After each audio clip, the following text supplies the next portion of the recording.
Agora, pois, nenhuma condenação há para os que estão em Cristo Jesus. Porque a lei do Espírito da vida em Cristo Jesus te livrou da lei do pecado e da morte. Aos Romanos, capítulo 5, versos 1 e 2. Ministério Pão Vivo. Vem comigo em meu canal Gotinhas da Verdade para mais um tempo de lições, de aprendizado na palavra profética, dentro do tema o Apocalipse para todos.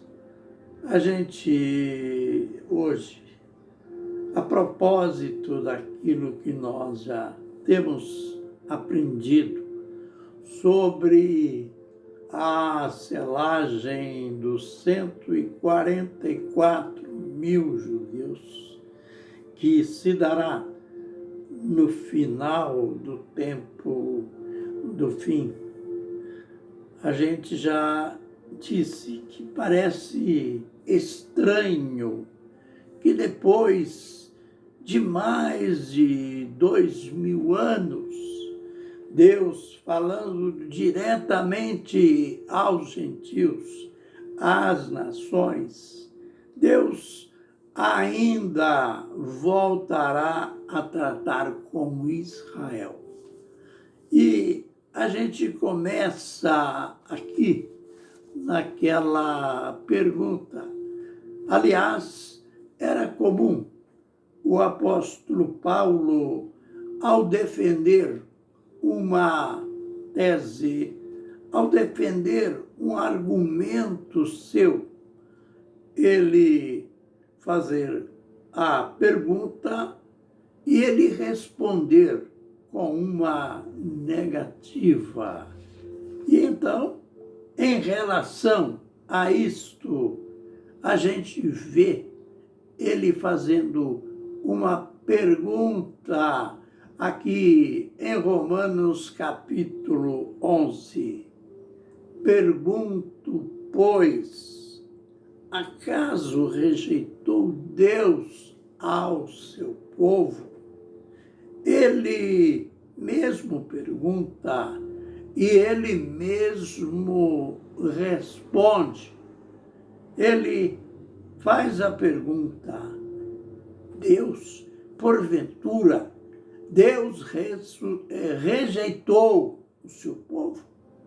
Havia ambiente para ele fazer este tipo de pergunta, porque Deus, que durante tanto tempo vinha tratando diretamente com o seu povo Israel, uma nação exclusiva, chamado em outros textos o povo adquirido de Deus, aliás, o povo escolhido de Deus.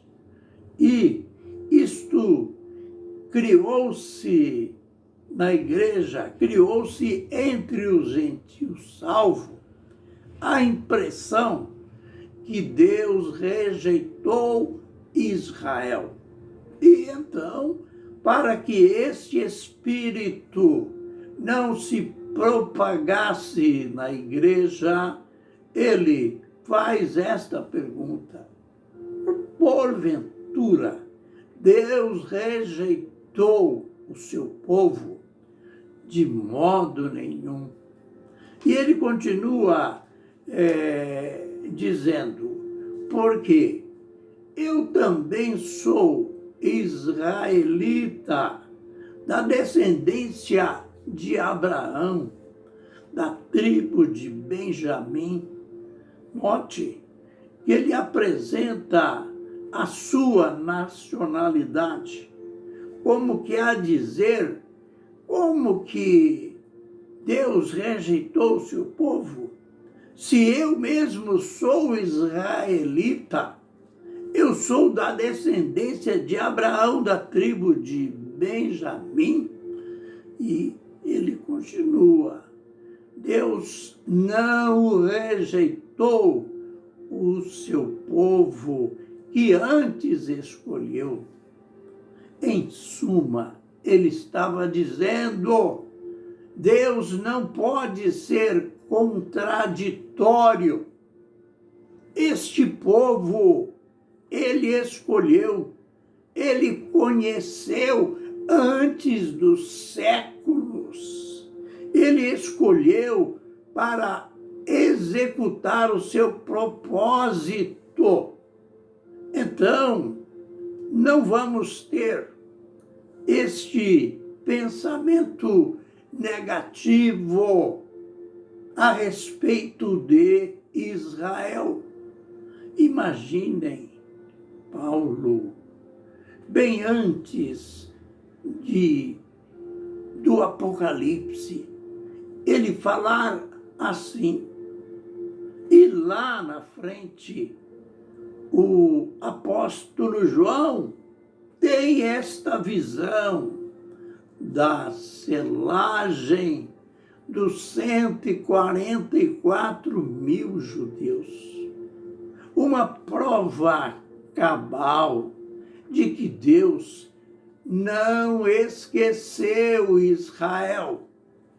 Deus tem um propósito muito grande, definido em relação a esta nação. Mas continuemos, ou não sabeis o que a Escritura diz de Elias? Como ele fala a Deus contra Israel, dizendo: Senhor, mataram os teus profetas, derribaram os teus altares, e só me resta. Só eu estou vivo, e ainda procuram tirar a minha vida. Eu estou ameaçado de morte. Note, humanamente falando, Elias tinha muita razão. A nação de Israel tinha entrado numa fase de apostasia, principalmente em relação à idolatria. O povo tinha se entregado à adoração de Baal, aquele que não era um Deus, era um monstro infernal. E Elias, embora um homem de Deus, um homem usado por Deus, ele chegou quase a uma depressão, e ele apresentou a Deus a verdadeira situação da nação. Senhor, derribaram os teus altares, mataram os teus profetas, e só me resta eu, e desejam tirar a minha vida. Vejamos as respostas de Deus. Mas que ele diz a resposta divina: reservei para mim 7.000 homens que não se dobraram, ou que não dobraram os joelhos diante de Baal. Aleluia! Deus, nas piores calamidades, nos piores momentos de apostasia, Deus tem os seus. Quando Elias estava tão pessimista, quando Elias estava ao desespero, Deus disse para ele: eu tenho 7.000 que não dobraram seus joelhos diante de Baal. Note que situação, por um lado, magnífica, maravilhosa, mas por outro lado, que calamidade espiritual, a nação praticamente toda, a nação que foi escolhida pelo Deus vivo, estava adorando uma imagem morta, chegando a ponto de se ajoelhar diante daquela imagem que, como eu já disse, não era um Deus, era praticamente um monstro. Mas Deus tinha 7.000 fiéis, 7.000 homens que não tinham se dobrado diante de Baal.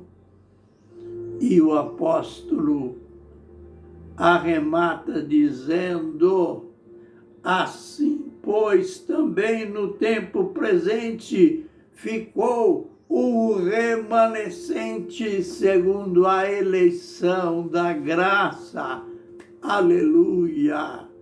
Deus está dizendo para nós, assim como naquele tempo, nem tudo estava perdido, hoje também não.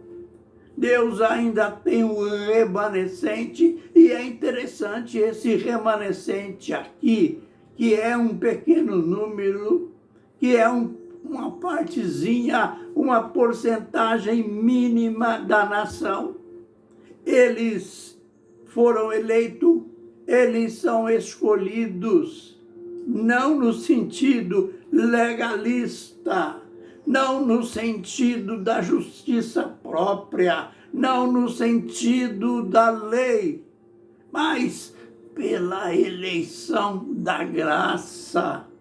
Então, Deus que hoje está salvando gentios, Ele está salvando também judeus, que se hoje, que é o tempo dos gentios, Ele está salvando os judeus.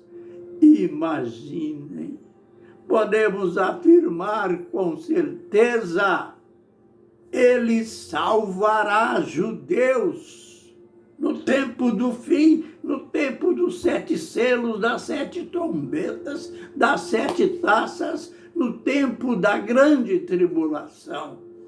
Por isso, Ele terá o esmero, o amor e a misericórdia de marcar 144.000 judeus para encarar aquele tempo dramático, para encarar o agente daquele tempo dramático, o anticristo. Que o Senhor nos abençoe e nos guarde.